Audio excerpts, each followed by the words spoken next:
आज हम देखेंगे रेलवे के इलेक्ट्रिकल टीआरडी डिपार्टमेंट के ओची से रिलेटेड टेंशन लेग चैप्टर के बारे में। तो आइए हम पहले डेफिनेशन देखते हैं। ओची के एक एंकरिंग सिरे से दूसरे एंकरिंग सिरे के बीच की दूरी को टेंशन लेंथ कहते हैं। नीचे दिया हुआ है, सैद्धांतिक रूप से यह संभव है कि ओची कंडक्टर्स को स्प्लाइस तथा क्लैंप के माध्यम से कई किलोमीटर तक रखा जा सकता है, परंतु व्यवहारिक रूप से यह संभव नहीं है क्योंकि ओची सेक्शनिंग कंडक्टर्स के परिवहन तथा ओची में तापमान में परिवर्तन होने से कंडक्टर्स की लंबाई में भी परिवर्तन होगा, जिससे टेंशन तथा सेग में भी परिवर्तन होगा, जो अच्छे करंट कलेक्शन के लिए अवांछित है। अतः टेंशन लेग को सीमित रखा जाता है। देखिए, इसको हम समझा दे रहे हैं। ओची कंडक्टर्स को स्प्लाइस तथा क्लैंप करके हम कई किलोमीटर तक रख सकते हैं, लेकिन जो है यह संभव नहीं है क्योंकि ओची को हम सेक्शनिंग तथा उसके स्पर्श में जैसे पेंटो चलता है तो उसके परिवहन से इसमें क्या है, प्रॉब्लम आ सकता है, तथा ओची में जो टेम्परेचर में जो परिवर्तन होता है उसके कारण कॉन्टैक्ट वायर तथा कैटरी वायर का लंबाई में भी परिवर्तन हो जाता है, जिससे हमको क्या होगा, टेंशन तथा सेग दोनों में मेरा परिवर्तन होगा और ओची के लिए यह अच्छा नहीं है। अतः टेंशन लेग को हम लोग एक लिमिट में रखते हैं। आगे हम देखते हैं विवरण और टेंशन लेंथ की लंबाई। तो विवरण में हम देखते हैं 25 kV AC में अधिकतम टेंशन लेंथ, यानी कि जो मेरा 25 kV जो ट्रैक्शन है वह एक AC टाइप का आपका करंट सप्लाई होता है, इसीलिए यह 25 kV AC ट्रैक्शन है। इसका टेंशन लेंथ जो है मैक्सिमम 1500 मीटर रखते हैं। यार्ड में अधिकतम टेंशन लेंथ 2000 मीटर रखते हैं। न्यूट्रल सेक्शन पर अधिकतम हाफ टेंशन लेंथ, जहाँ पे न्यूट्रल सेक्शन रहता है वहाँ 600 मीटर रखते हैं।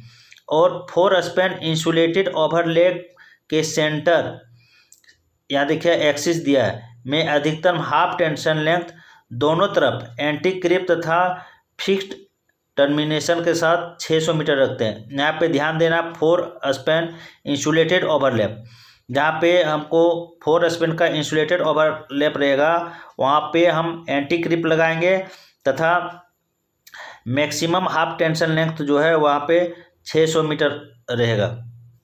आगे हम देखते हैं,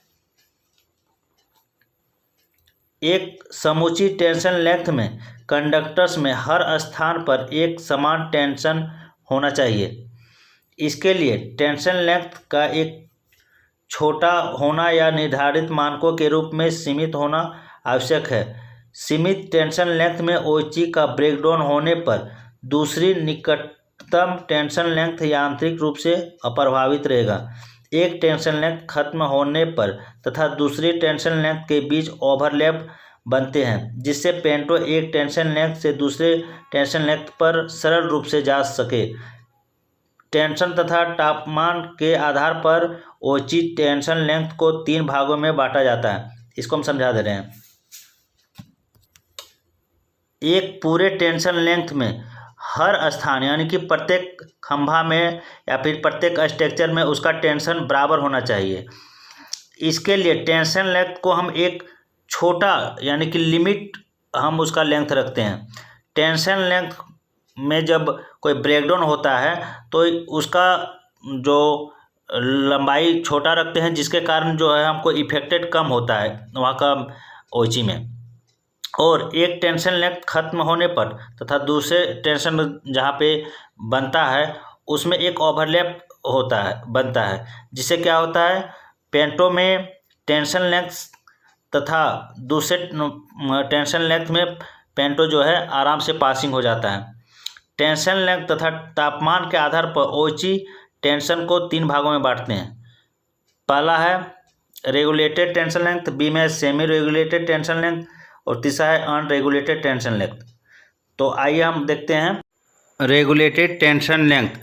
टेंशन लेंथ के दोनों एंकरिंग सिरे पर रेगुलेटेड इक्विपमेंट, यानी कि ATD लगी होने से किसी भी तापमान पर टेंशन लेंथ में समान टेंशन बना रहता है, जो हाई स्पीड ओची के लिए वांछित है।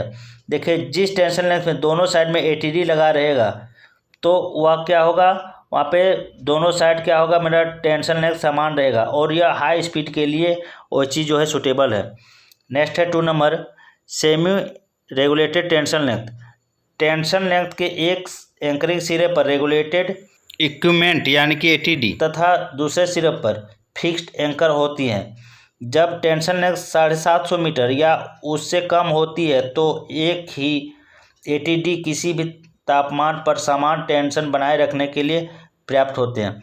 बोल रहा है जहाँ पे 750 मीटर का मेरा टेंशन लेंथ रहेगा वहाँ एक साइड हम एटीडी लगाएंगे तो काफ़ी है उसके लिए टेंशन बनाए रखने के लिए।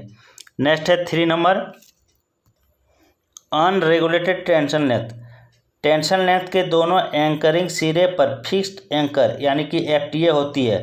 तापमान में परिवर्तन होने से ओची कंडक्टर्स में टेंशन तथा सेग में भी परिवर्तन होता रहता है। यह ओची 105 kmph की गति के लिए उपयुक्त है।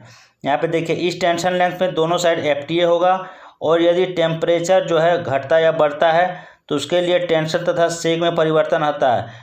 इस तरह के ओची में 105 kmph की गति से ट्रेन का मूवमेंट होता है। इस तरह हम इस चैप्टर में आपको टेंशन लेंथ के बारे में मैंने बताया। नेक्स्ट चैप्टर को देखने के लिए इस चैनल को कृपया आप लोग सब्सक्राइब करें। धन्यवाद।